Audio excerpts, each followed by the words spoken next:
Okay, this video is raw, realistic और somewhere analytical also, क्योंकि बोलने को बहुत कुछ है लेकिन उसको आर्टिकुलेट कर पाना इट्स क्वाइट टफ, क्योंकि इतनी सारी चीजें हो रही है द बॉयज में कि मैं बता नहीं सकता। लाइक फिलोसॉफिकल आइडियोलॉजी से लेकर political ideology, toxic masculinity, feminism and daddy issues. इसके अलावा फिल्म मेकिंग के पार्ट में VFX, brutality, cinematography, story telling, characters arc और अपनी एक्टिंग भी। In fact this is one of the show that have great impact on me. Technicalities में बढ़ने से पहले फीलिंग्स की बात कर लेते हैं, because the boys it's outstanding.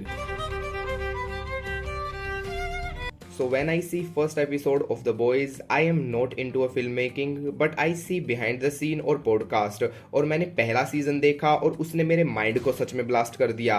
I see first time so much brutality, और तुम मुझे जज भी कर सकते हो इसके लिए कि मैंने तब तक इससे ज्यादा खून खराबा नहीं देखा था। बट इट्स सो फैसिनेटिंग कि बकचोदियों में इतना सारा खून खराबा देखने को मिला, क्योंकि इस ब्रूटिलिटी में पेन से ज्यादा फन था और एक एक्साइटमेंट भी थी, और ये काफी क्रिएटिवली इन्होंने यूज किया, जिससे एक एडिशनल रस वाली फीलिंग आई। देन इसका हीरोगैज्म वाला एपिसोड, जिसके बारे में मैंने अपने दोस्तों से घंटों घंटों डिस्कस किया, and it's change my life.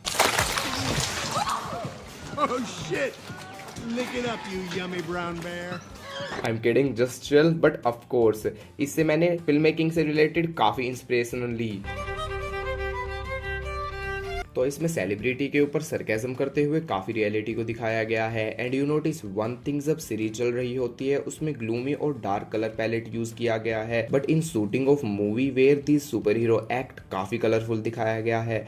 So basically it's a manipulate technique जो कि रियल ऑडियंस से छुपाई जा रही है in the boys world. And there are turns of scenes जहाँ पर एक एक्टर की सेट पर सिचुएशन दिखाई गई है जब वो कोई सीन नहीं करना चाहता लेकिन उससे करवाया जाता है। As audience we see super heroes are great, but in reality superhero are way insecure than us, and basically Vought control करता है द सेवन को, होमलैंडर को छोड़कर। And there is one scene जो सेलिब्रिटी कल्चर और PR reality को दिखाता है, जब स्टारलाइट अपना पुराना कॉस्ट्यूम हटाकर नया कॉस्ट्यूम पहनती है और उसे फोर्स किया जाता है उस कॉस्ट्यूम को पहनने के लिए, ताकि वो और ज्यादा अटेंशन ग्रैब कर पाए और वोट उसको एक प्रोडक्ट बना पाए। बट इसका इम्पैक्ट नॉर्मल लोगों पर भी देखा जा सकता है। जब स्टारलाइट अपनी फैन के साथ फोटो खिंचवा रही है तो वो भी उस जैसा कॉस्ट्यूम पहनना चाहती थी। That's why the boys wants us to see celebrity influence। Then celebrity influence के अलावा इन्होंने ड्रग यूज इन एथलेटिसिज्म पर भी ध्यान दिया है, जो कि एड्रियन की स्टोरी के थ्रू दिखाया गया। एंड कसम से ये एपिसोड सच में गजब था।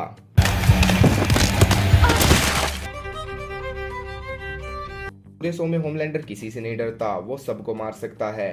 बट एक चीज है जो होमलैंडर के भी पसीने छुड़ा देती है, झुक के रहना पड़ेगा मेरे आगे, क्योंकि मैं अपने में खुद हीरो हूँ। इसमें तुम मीम्स ले लो जिससे फिर गुस्सा और डर सेम टाइम फील होता है, या स्टारलाइट की इंस्टा स्टोरी जो कि उसको काफी हद तक कंट्रोल करती है। इवन दो ट्विटर पर कैंसिल कल्चर जो सूप को काफी हद तक डरा देता है। और इन्हीं चीजों से बचने के लिए मूवीज, ब्रॉडकास्ट, इंटरव्यू इसे व्हाइट वॉश करते हैं। होमलैंडर का मीडिया में खुद को कंट्रोल करना, उसके चेहरे के एक्सप्रेशन काफी अच्छी एक्टिंग के ग्लिम्स दिखा देते हैं। इसके अलावा सीजन 3 के एंड में होमलैंडर जिसे मारता है उसे पीडोफाइल कंसीडर करके होमलैंडर को बचा लिया जाता है। इनफैक्ट उसको कंप्लीटली एक अच्छा इंसान बना दिया जाता है। बट क्या होमलैंडर सच में बुरा है, या फिर द बॉयज के सभी कैरेक्टर ऐसे हैं?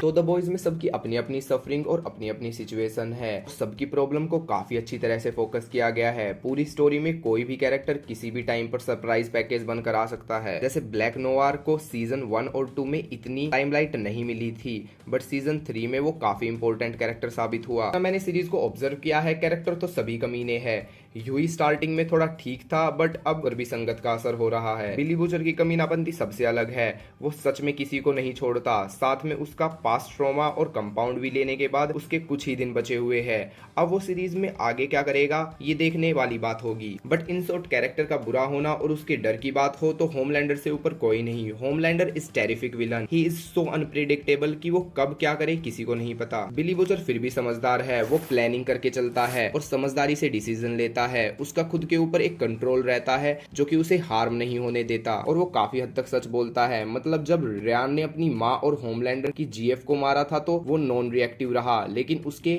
अंदर गुस्सा था जो कि बाद में बाहर निकला, लेकिन होमलैंडर को एक्चुअल में उससे काफी गुस्सा था, बट अपने फायदे के लिए उसने उससे झूठ बोला, जो कि तुमने सीजन 4 के स्टार्टिंग एपिसोड में देखा होगा। And in term of care I think Billy Butcher उसकी ज्यादा केयर करता है, जो कि फ्यूचर के एपिसोड में देखने को भी मिलेगा। ने इंस्टा रील्स और यूट्यूब पर देखा ही होगा when Homelander play Anthony star, और वो अपने कैरेक्टर में इतना घुस गए हैं कि होमलैंडर उसकी रियल लाइफ प्ले कर रहा है। And in the boys so Homelander is toughest character to play because this character go through so many problems and trauma and it's tough to convey that emotions. इसके character को मैं psychology study करूँ तो वो different extremes emotions feel करता है, like insecurity, sadness, pain, trauma, desperately wanting a love, happiness जो है ही नहीं बट उसे दिखानी पड़ती है, एंड गॉड कॉम्प्लेक्स ऑल्सो। और इसमें सबसे हार्ड इमोशंस की बात करूं जो सीजन 4 में काफी होने वाला है, इट्स इनसिक्योरिटी। जैसे उसके खुद के चेहरे पर झुर्रियां आ रही है, जाट के बाल सफेद हो रहे हैं, या फिर रयान बिली बूचर के पास जा रहा है। एंड स्पेशली मैं इस एक सीन के बारे में जरूर बताना चाहूंगा, the mirror scene. Seriously Anthony Starr ने इस सीन में काफी इमोशंस को दिखाया है और इसमें एक्सप्रेशंस भी काफी सटल और काफी रियल दिखाई देते हैं। Want them to love me.